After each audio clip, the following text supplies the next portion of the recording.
పొంగలి ప్రసాదం ఎలా తయారు చేయాలో చూడండి ఈ వీడియోలో. అలాగే తిరుమల వెళ్ళే వాళ్ళు ముక్కోటి ఏకాదశికి ఒక్కసారి ఆలోచించి ఒక అడుగు ముందుకు వేయండి. అది ఎందుకనేది ఈ వీడియోలో చెప్తాను. ఈ వీడియోని మీరు స్కిప్ చేయకుండా చూస్తారని భావిస్తున్నాను. ఈ వీడియోలో మంచి మంచి పాయింట్స్ అయితే ఉంటాయి. తప్పకుండా మీకు ఇది యూజ్ అవుతుంది. ఎవరైతే తిరుమల వెళ్తారో వారందరికీ కూడా ఈ యొక్క వీడియో అయితే యూజ్ అవుతూ ఉంటుంది. అలాగే పొంగలి కూడా పెట్టడం రాని వాళ్ళు కొంతమంది ఉన్నారు.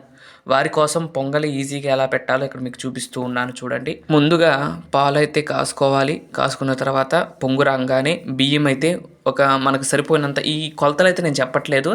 ఎందుకంటే కనుక మీకు తెలుస్తుంది కాబట్టి కొంతమందికి అలా నేను చెప్పలేదు. కానీ కొలతలు బియ్యము, పెసరపప్పు నానబెట్టుకోవాలి.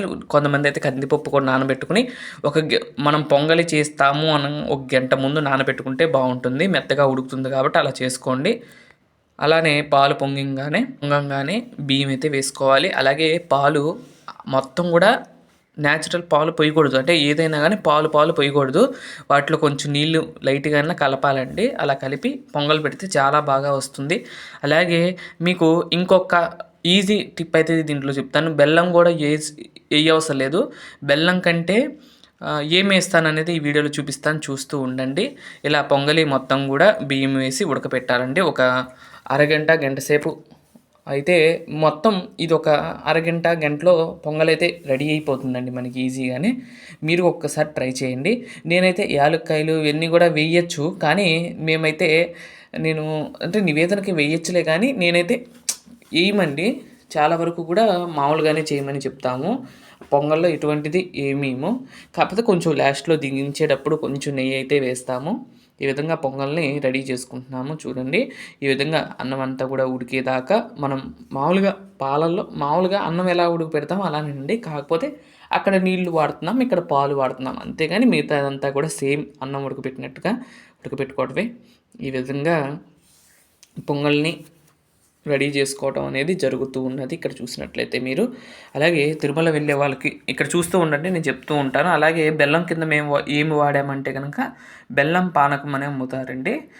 మన వైపు గోదావరి జిల్లా వైపు అలా అటు అమ్ముతూ ఉంటారు. అవి కనుక ఉంటే కనుక మీరు చక్కగా ఒక గ్లాస్ అయితే మేము పోసాము. ఆ గ్లాసు పోస్తే సరిపోయింది.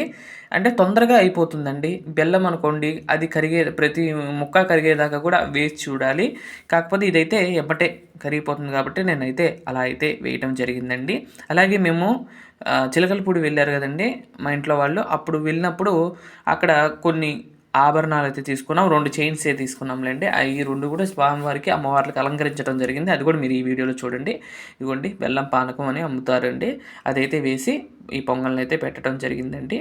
అలాగే నేను తిరుమల ఎందుకు వెళ్ళకూడదు అన్నానంటే కనుక పోయిన సంవత్సరం మీ అందరికీ కూడా చాలా గుర్తే ఉంటుంది. ఎస్టిడిటీ టోకెన్స్ దగ్గర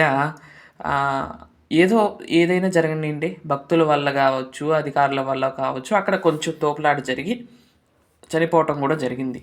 దీనికి కారణం అధికారులు కాదండి, మనం ఏం చేస్తాము, ఒక భక్తుడు ఏం చేస్తాడు, మనం చూస్తూ ఉన్నాం చాలా వరకు. మనం వెళ్తే ఎక్స్పీరియన్స్ అవుతూ ఉంటాం. మనం క్యూ లైన్లో కనుక కంపార్ట్మెంట్లో కూర్చుంటే ఎవరో ఒక భక్తులు లేచి గోవిందా గోవిందా అనగానే మిగతా వాళ్ళందరూ పొలవమంటే వెళ్ళిపోవటం, అక్కడ నెట్టుకోవటం అనేది జరుగుతూ సమయంలోనే పడిపోవటం అనేది జరుగుతుంది. అయితే పోయిన సంవత్సరం ఇన్సిడెంట్కి గుర్తులో పెట్టుకుని అలాగే అక్కడికి వెళ్ళి మన క్యూ లైన్లో ఉండి దర్శనం అవ్వలేదు అంటే కనుక బాధపడతాం కంటే, మనం ముక్కోటి ఏకాదశికి మన చుట్టుపక్కల ఉన్న ఒక ఆలయంలోకి వెళ్ళి స్వామిని దర్శనం చేసుకోండి. అసలు ఈ యొక్క ముక్కోటి ఏకాదశి అనేది శ్రీరంగంలో మాత్రమే చేసేవాళ్ళంటండి పూర్వం. శ్రీరంగంలో ఒక్క చోట మాత్రమే వైకుంఠ ఏకాదశి ఉత్సవాలు జరుగుతూ ఉంటాయి. కానీ కొన్ని కారణాల వల్ల, అంటే ఆ 10 రోజుల పాటే ఇప్పుడు ప్రతి ఒక్కరూ వెళ్ళాలని లేదు. ఆంధ్రప్రదేశ్ నుండి కానీ, తెలంగాణ కానీ, మహారాష్ట్ర వీళ్ళందరూ వెళ్ళాలని లేదు. వాళ్ళు ఏం చేశారు అంటే కనుక మీదట ఈ యొక్క ముక్కోటి ఏకాదశి ఉత్సవాలు అనేది ప్రతి ఆలయంలో కూడా జరగాలి అని చెప్పి వారు శ్రీరంగంలో అయితే ఎలా అయితే స్వామివారికి జరుగుతుందో అదేవిధంగా అప్పటి నుండి అన్ని ప్రాంతాల్లో ఈ యొక్క ముక్కోటి ఏకాదశి ఉత్సవాలు అయితే జరిపించుకోవటం జరుగుతుంది. స్వామివారు ఎక్కడైతే వైష్ణవాలయాలు ఎక్కడైతే ఉంటాయో ఆ యొక్క ప్రతి ఒక్క వైష్ణవాలయంలో ఇది ఒక పెద్ద ఉత్సవంగా అప్పటి నుండి కూడా చేయడం జరుగుతుంది. కాబట్టి ఈ యొక్క ఉత్సవాన్ని మీరు కూడా తిలకించండి. అలాగే తిరుమలలో ముక్కోటి ప్రదక్షిణం అని అంటారు కానీ అది ఉత్తర ద్వారం అయితే కాదండి, మీ అందరికి కూడా చెప్తున్నాను.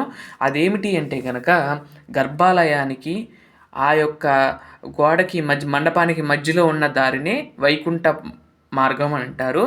ఇది ఎలా ఏర్పడిందంటే కనుక స్వామివారి యొక్క ఆనంద నిలయాన్ని మరమ్మతులు చేసేటప్పుడు ఇక్కడ ఎలా ఉండేదంటే స్వామివారి గర్భాలయం ఉంది కదండి, గర్భాలయంకి చుట్టూరు వరండాలే ఉండేది.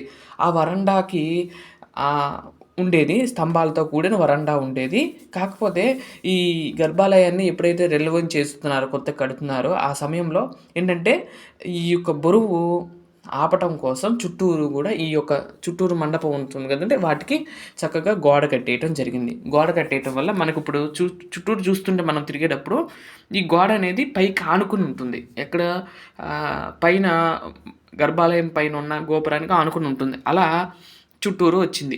ఈ మధ్యలో వైకుంఠ మార్గం అనేది వచ్చింది. అప్పుడు ఏం చేశారు వీరు అంటే అప్పుడున్న పెద్దలు ఏం చేశారంటే ఇది ఎప్పుడు యూజ్ చేయకూడదు, ముక్కోటి ఏకాదశి రోజు మాత్రం ఓపెన్ చేద్దామని చెప్పి ఆ రోజు ఓపెన్ చేయడం జరిగింది. అంతేగాని స్వామివారిని అలా అయితే లేరు. కానీ స్వామివారు ప్రతిరోజు కూడా ఉత్తరాది ముఖంగా మనకు దర్శనం ఇస్తారు. ఎలా అంటే కనుక అక్కడ స్వామివారు వెంకటేశ్వర స్వామివారు ఉత్తరాదిముఖంగా మనకి ఎప్పుడు దర్శనం ఇస్తూ ఉంటారు కాబట్టి వారిని దర్శనం చేసుకున్న ఆ పరమపరనాథుడిని దర్శనం చేసుకోవచ్చు. అలాగే మనం ముక్కోటి ఏకాదశి రోజే తిరుమలలో దర్శనం చేసుకోవాలంటే లేదండి.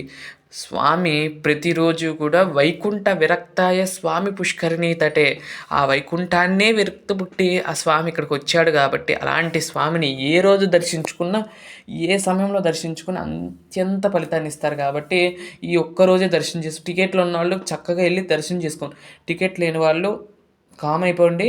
మీ యొక్క దగ్గర ఉన్న దేవాలయాల్లోకి వెళ్ళి లేదా ద్వారకా తిరుమల ఇవన్నీ కూడా ఉన్నాయి కదండి, అక్కడికి వెళ్ళి స్వామిని సేవించండి. ఎక్కడ తిరుమలలో ఎలాంటి పుణ్యం అయితే వస్తుందో అదే పుణ్యాన్ని మనకు ఏ ఆలయంలో అయినా వస్తుంది కాబట్టి అలా చేయండి. వెళ్ళి ఇబ్బంది పడతాం మాత్రం చేయకండి. వెళ్ళి వాళ్ళు ఏదో చేయలేదు వాళ్ళు చేయలేదని అనకండి. ఎందుకు అంటే కనుక వారు ఇప్పుడు 10 మందిని మెయింటైన్ చేయటం ఈజీ అండి. 20 మందిని మెయింటైన్ చేయగలవా అండి? ఒక 10 మందిని ఒక రోజల్లా కూర్చోబెట్టి వాళ్ళకి ఫుడ్ అవన్నీ ఇవ్వలేము.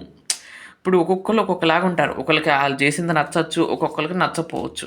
అయినా కానీ మనం వెళ్ళినప్పుడు మన బాధ్యతగా మనకి ఎంత సమయం పడుతుందని వాళ్ళు చెప్తారు.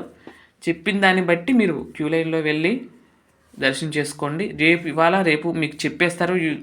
అక్కడ ఎలా ఉంది పరిస్థితి చూసుకుని మీరు వెళ్ళండి. మొదటి రోజే వైకుంఠ ఏకాదశి మొదటి రోజే దర్శించుకోవాలని ఏం లేదు. మొదటి రోజు మీ యొక్క దగ్గర ఉన్న దేవాలయాల్లో స్వామివారిని దగ్గరగా దర్శనం చేసుకోండి. ఆ తర్వాత 1వ తారీఖు నుండి మీరు ఎప్పుడైనా వెళ్ళి కొంచెం ఫ్రీ అవుతుంది కాబట్టి అలా దర్శనం చేసుకోండి. ఆ ఒక్కరోజే దర్శనం చేసుకోవాలని ఏం లేదండి.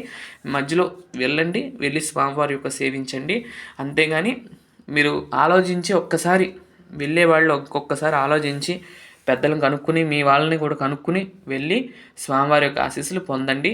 ఆ స్వామివారి యొక్క కరుణా కటాక్షాలు మీ అందరి మీద ఎల్లప్పుడూ ఉండాలని నేను కోరుకుంటున్నాను. సర్వదర్శనం వాళ్ళే అయితే ఉన్నాయంటే టోకెన్స్ అయితే ఏం లేవు.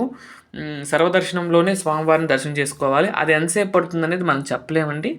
ఎందుకంటే 30వ తారీఖు దర్శనం అవ్వచ్చు అవ్వకపోవచ్చు. మీరు క్యూ లైన్లోకి వెళ్ళిన తర్వాత రోజైనా అవ్విద్దేమో.